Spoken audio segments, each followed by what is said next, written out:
Aktar opportunitajiet għan-nisa fis-settur finanzjarju, dan hekk kif fl-okkażjoni tal-Jum Internazzjonali tal-Mara.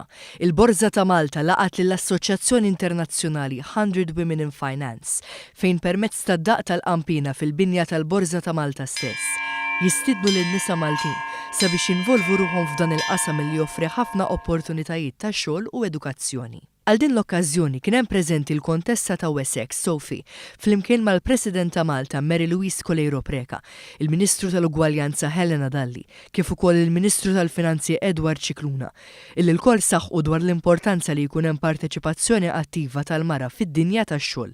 ċifri pubblikati mill-Uffiċċju Nazzjonali tal-Istatistika juru li bejn l-2012 u l-2016 in-numru ta' nisa li ħarġu jaħdmu żdied bi kważi 9%.